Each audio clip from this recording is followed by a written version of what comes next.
तिम्रो एउटा फोटो चाहिँ खिच्न आएको कि। हेलो, मलाई नहान ल।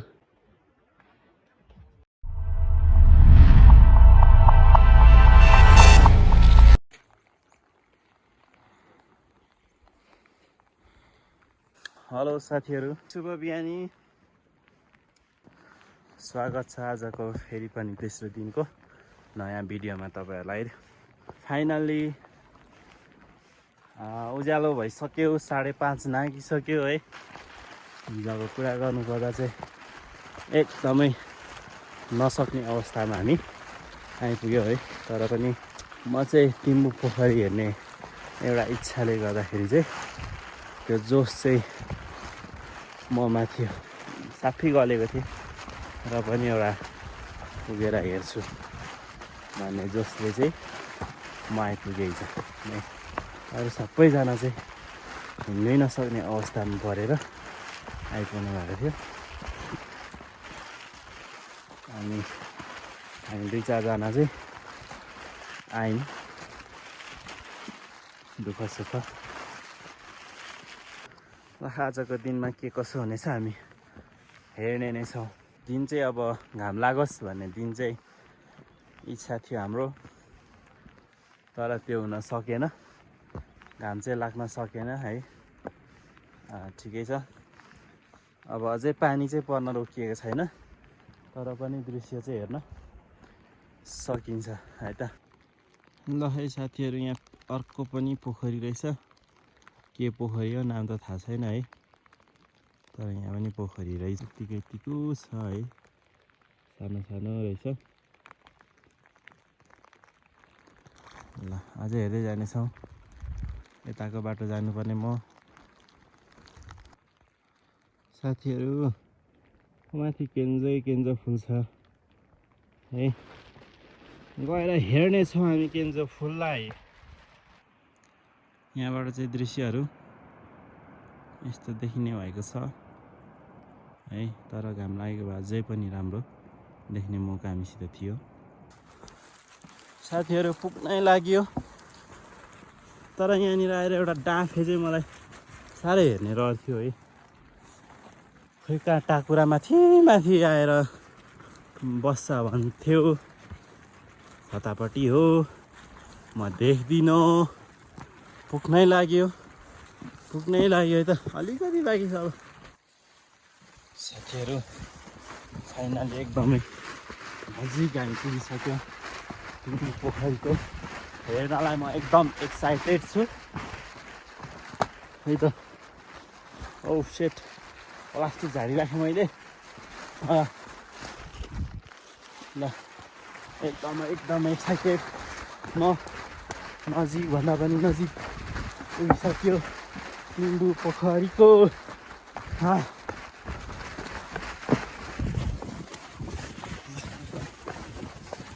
साथीहरू, आइपुग्यो फाइनली हाम्रो केही दिनको बादमा हाम्रो उद्देश्यमा आइपुग्यो।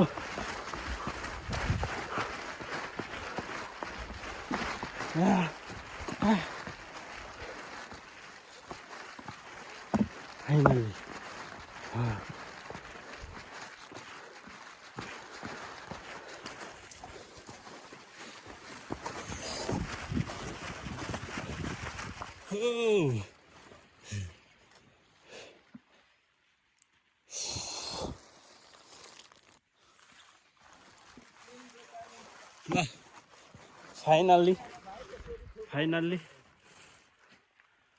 फाइनल्ली टिम्बु पोखरीमा हामी आयौँ है त। यहाँ चाहिँ यस्तो छ है साथीहरू, पूजा गर्ने रहेछ। ल यस्तो छ फाइनल्लीमा। भ्लगरहरू पनि धेरै है। यो चाहिँ मन्दिर रहेछ। यहाँ तल गएर चाहिँ हामी भिडियो बनाउने योजनामा छौँ गाइस है। ल टिम्बु पोखरी है तपाईँको यस्तै छ। टिम्बु होइन, टिम्बुङ पोखरी चाहिँ रहेछ है। यहाँबाट तपाईँले हेर्न सक्नुहुन्छ हो साथीहरू तिम्बुङ पोखरीमा है हामी एकदम राम्रो रहेछ। अहिले चाहिँ पानी पनि परेको छैन अनि अलिक दिन पनि हल्का हल्का खुल्यो। फेरि माथि माथि चाहिँ हुस्से लाग्दैछ होइन। अनि यहाँनिर चाहिँ देखाउने छु है फाइनल्ली तिम्बु पोखरीमा ल साथीहरू यस्तै छ। हिमालको चौरी गाई हान्नु थाल्दैनौ नि मलाई। म तिम्रो एउटा फोटो चाहिँ खिच्न आएको कि हान्यो भने त फेरि भाग्छु नि म त। हेलो मलाई नहान ल। झन्डै हान्यो नि सोल्टीले रहेछ त।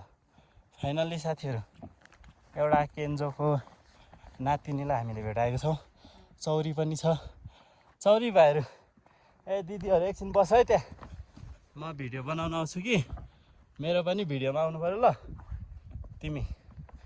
यहाँ केन्जो एकदमै स्पिडमा जानेछौँ हेर्नेछौँ। वाह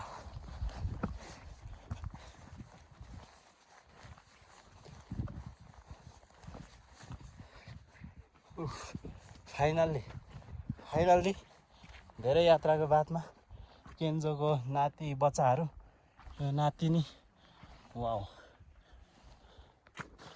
केन्जो गाइज के गर्नु टोलीहरू खै कता कता जानुभयो केन्जो है। यो चाहिँ केन्जो कस्तो केन्जो ल यहाँ साफी अझै फल्नेवाला छ। ओह केन्जो डाँडा पाखा हजुर केन्जो है।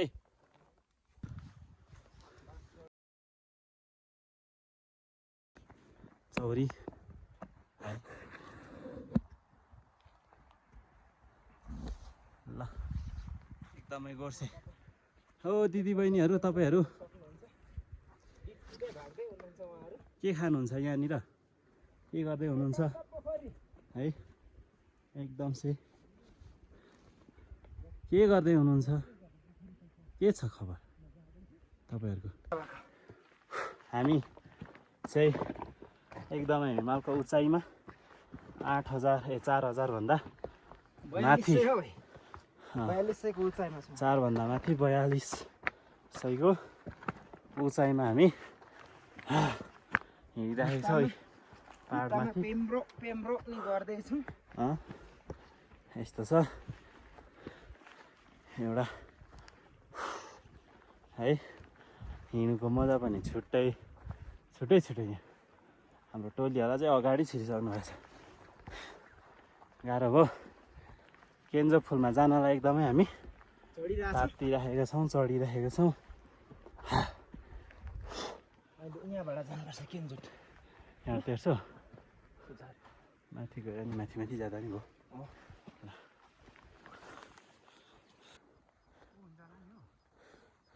ल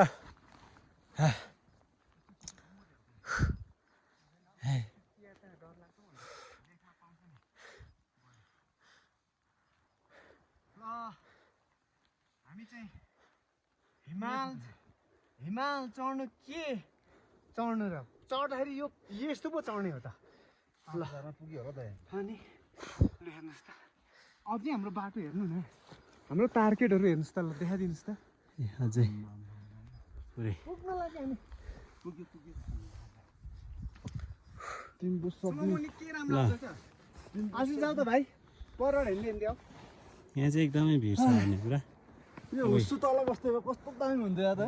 आमा यस्तो छ भाइ परबाट हिँडेर आउँ त यहाँ त केही पो रहेन त बाफ्रे।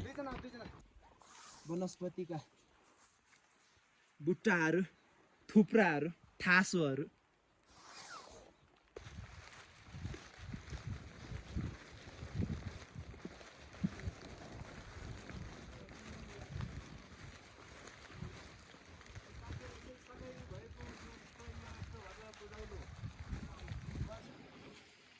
फेरि चौरी छ कि देख गर्ने सबै मलाई जिम्मा हाम्रो यहाँ दसैँ बुढोको फर्क हो यो अनि बुढो आउँदैन अनि त्यो चौरीहरू हेरचाह गर्ने मेरै जिम्मा हुन्छ क्या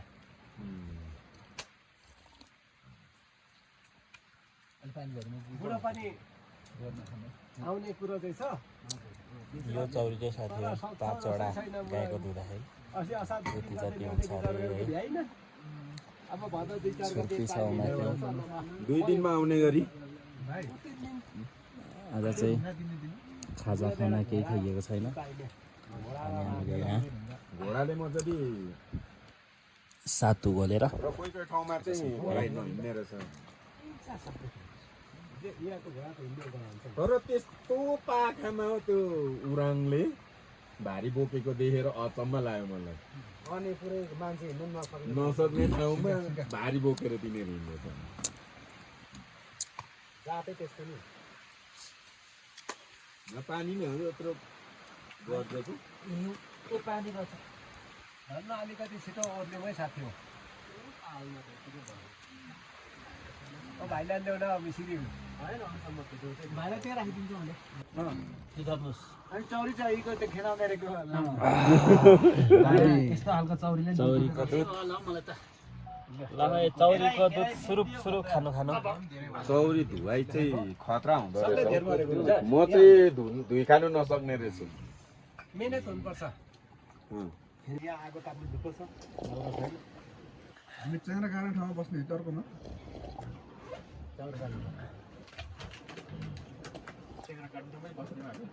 च्याङ्रा काट्ने नि हो त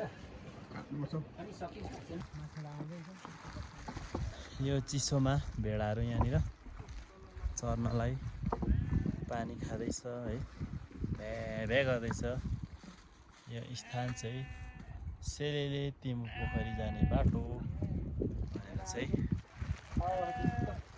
भेडाहरू चरिराखेको अवस्था चाहिँ यही कुरा हेर्दै ल साथीहरू भेडाहरू मजाले चरिरहेछ है हेर्न नि मजा लाग्दो कुर्लुङ कुर्लुङ कुर्लुङ कुर्लुङ गर्दै चरिरहेको छ यहाँनिर मजेदार तरिकाले रमाइलो छ यिनीहरूलाई भाइबन्धुहरू के हो